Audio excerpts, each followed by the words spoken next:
Hey everyone, I'm Sarah, a 25-year-old graphic designer hustling to make it in the concrete jungle of Chicago. My apartment may be tiny, but it's mine, and I've been grinding hard to save up for something big, a top-tier laptop that'll level up my freelance game. Now let me tell you about my family. It's complicated, especially with my older sister, Emma. She's been a thorn in my side since we were kids, constantly trying to one-up me, green with envy over every little thing I did. I remember winning a school art contest once, and instead of congratulating me, Emma just rolled her eyes. Big deal. Anyone can scribble on paper, she said. That's what I dealt with growing up. Hey Sarah, why don't you show Emma your drawing? My mom would say, oblivious to the tension. Emma would sneer, yeah, let's see what the little artist can do. And don't even get me started on our parents, Tom and Linda. They practically had a sign on the door saying, Emma's #1 fan club. It was always Emma this, Emma that, while I was over here working my butt off, feeling invisible. Dad, guess what? I'd try to share something at dinner, but he cut me off. Emma, sweetie, how was school? Emma would flash a smug smile. Oh, just aced another test. No big deal. But I didn't let it get to me. I kept my head down and worked hard. In the end, it paid off. I landed a scholarship to art school while Emma was still figuring things out. When I told her the news, she couldn't believe it. They must be desperate for students, she sneered. I tried not to let it get to me. Fast forward to today, and I finally saved enough to treat myself to a dream. A shiny new MacBook Pro, $3,000 worth of pure graphic design power. The day I hit that order button, I was on cloud 9. You sure about this, Sarah? My best friend Mike asked. That's a lot of cash. I've never been more sure of anything, I told him. This is my moment. My birthday finally arrived and my family came over for a small celebration. Mom and Dad brought a cake and even Emma showed up. Happy birthday, sis, she said, handing me an envelope. Inside was a $100 gift card. Emma stood there grinning like she'd just given me a fortune. Wow, thanks, Emma. That's really generous, I said, trying to be nice. Well, I spare no expense for my little sister, she replied with fake sweetness. Then there was a knock at the door, and my heart skipped a beat. I knew what it was. I rushed to the door and came back with a large box. My new laptop. I couldn't hide my excitement as I tore into the box like a kid on Christmas morning. There it was, sleek, shiny, and perfect. Isn't it beautiful? I held it up, beaming. That's when I noticed Emma's face darkening. How much did that cost? She asked, her voice tight. About $3,000, I admitted. Her eyes widened in disbelief. $3,000. Who spends that on a laptop? It's for my work, Emma. I've been saving up. I started to explain, but she cut me off. Oh right, your work, she sneered, making air quotes. Because little Miss Perfect needs the fanciest toys to doodle on. It's not doodling, Emma. It's graphic design. It's my career. The tension in the room was unbearable. Mom and Dad looked uncomfortable as Emma kept firing off snide comments, each more biting than the last. I noticed she was hitting the wine pretty hard, refilling her glass again and again. Must be nice to waste money like that, she slurred at one point. Some of us have to work for a living. I do work, Emma, really hard. Please, sitting around playing on your fancy computer isn't work. I was about ready to snap. But Mom intervened. Girls, please, she said. It's Sarah's birthday. Let's try to get along. As the party began to wind down, I walked Mom and Dad to the door. Thanks for coming, I said, forcing a smile. And thanks for the cake. Of course, sweetie. Happy birthday, Mom replied, giving me a warm hug. I closed the door behind them and took a deep breath. All I had to do was say goodbye to Emma, and this nightmare of a birthday would finally be over. But when I turned back to the living room, Emma wasn't there. I heard a noise coming from my home office. Emma, I called, walking toward the sound. When I reached the doorway, I froze. Emma was in my office, stumbling drunk, with my toolbox open at her feet and a hammer in her hand. On the desk was my brand new laptop, or what was left of it. Emma, what are you doing? I screamed, rushing into the room. She turned toward me, her eyes wild and unfocused. We're even, she slurred, and before I could stop her, she raised the hammer one last time and brought it crashing down on my laptop with a sickening crunch. I stood there, paralyzed, staring at the wreckage of my hard-earned dream. Years of saving and work destroyed in a moment of drunken jealousy. The reality of what just happened hit me like a tidal wave, a whirlwind of rage, heartbreak, and an iron determination that this would be the last time Emma ever hurt me. My hands shook as I dialed 911, but by the time I got through to an operator, Emma had already stumbled out of my apartment. I tried explaining what happened to the cops, but without her there, it felt pointless. "We'll file a report, ma'am," the officer said over the phone, but without the suspect present. I knew what that meant, a slim chance of any real justice. I wasn't about to let it end there. I called my parents, hoping they'd back me up. "Mom, Dad, you need to tell the police what Emma did. You saw how she was acting."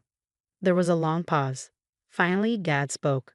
"Honey, Emma called us earlier. She said she left your party around 8 p.m. We can't lie to the police." My blood ran cold. "No, that's not true. She was here. She smashed my laptop. You know how she gets when she drinks." Mom chimed in softly. "Now, Sarah, I think you might be exaggerating. Emma would never do something like that. Maybe you had a little too much to drink yourself." I couldn't believe what I was hearing. My own parents were siding with Emma again, choosing her lies over my truth. "Fine," I said, my voice ice cold. "Believe what you want." I hung up, sinking to the floor, surrounded by the pieces of my shattered dreams. But as I sat there, something inside me hardened. I was done being Emma's punching bag, done with my family's blindness. It was time to expose Emma for who she really was. I called up my best friend, Mike. If anyone could help, it was him. "Mike, I need your help. It's about Emma." "What did she do this time?" Mike asked, his voice laced with concern. I filled him in on everything. Mike let out a low whistle. "Damn, Sarah. That's messed up. What do you want to do about it?" "I want to catch her, expose her, make sure everyone sees her for the lying, manipulative person she really is." "All right, I'm in. What's the plan?" We spent hours brainstorming. Mike's tech skills were going to be key. "First things first," he said, "we need to set up some surveillance in your place. Hidden cameras, mix, the works. Next time Emma comes over, we'll catch everything." "Good idea. What else?" "We'll create a fake social media account to keep tabs on her. I can also do some digging into her digital footprint, maybe even her financials. People like Emma usually have skeletons in their closets." Meanwhile, I had my own role to play. "I'll act like I've forgiven her," I said. "I'll get close again." Mike paused. "You sure you can pull that off?" I sighed. "I've been playing nice my whole life, Mike. I can do it a little longer." Over the next few weeks, we put our plan into action. Mike helped me install tiny cameras and microphones around my apartment, hidden in picture frames and potted plants. We created a fake Instagram account, Chicago Party Girl, and sent Emma a friend request. She accepted without hesitation. I reached out to Emma, pretending to be the forgiving sister. "Hey, Em, I've been thinking. I'm sorry about how things went down on my birthday. Can we talk?" Her response came quickly. "Sure, sis. I'm glad you've come to your senses. How about dinner next week?" I had to stop myself from throwing my phone across the room. Instead, I typed back, "Sounds great. Can't wait." And the game was on. Mike was working his magic on the digital front. Late one evening, he called me, excitement in his voice. "Sarah, you're not going to believe this," he said. "I think I found something big. Really big." My heart raced. "What is it?" "I can't say for sure yet, but it looks like Emma might be embezzling from her company. I need to dig deeper, but the numbers don't add up." Shock and a sense of vindication washed over me. This was it, our way to finally bring Emma down. As I prepared for our upcoming dinner, a mix of sadness crept in. How had it come to this? My own sister, my own family, but I pushed those feelings aside. Emma had made her choices, and now it was time for her to face the consequences. Little did she know, her world of lies was about to crumble, and I would be there to watch it burn. When Emma arrived for dinner, I played the part of the forgiving sister. Hidden cameras were rolling, capturing every word. "Thanks for coming, Em," I said, offering a smile. "I really want us to move past all this." "Of course, sis. Water under the bridge, right?" she said, casually brushing it off. We made small talk, but I skillfully steered the conversation toward my career. "You know, I've been getting some great freelance gigs lately," I said, watching her expression tighten. Clients love my work. Emma's jaw clenched. Oh, aren't you special? She sneered. Always the golden child. I pushed harder. Remember my birthday? That laptop was supposed to take my career to the next level. Her eyes flared with anger. You and your stupid laptop, she snapped. You think you're so much better than me, don't you? Well, I showed you.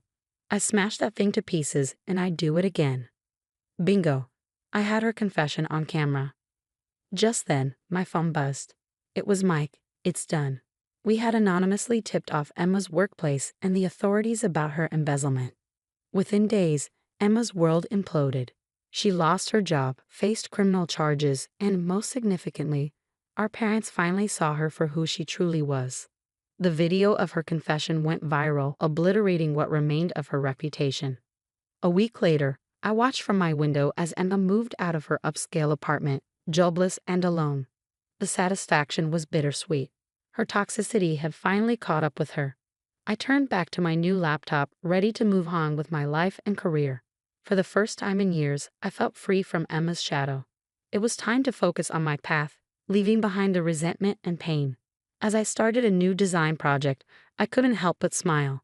This was my fresh start, my chance to shine without Emma's constant attempts to dim my light. The future was bright, and it was all mine. The story's over, but now I've got a question for you.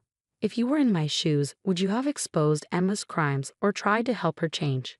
Was justice served, or did I go too far? Drop your thoughts in the comments below. I'm really curious to hear what you would have done in this situation. If you enjoyed this wild ride, don't forget to hit that like button and subscribe for more stories like this. Your support means the world to me and helps the channel grow. Thanks for watching, and I'll catch you in the next one.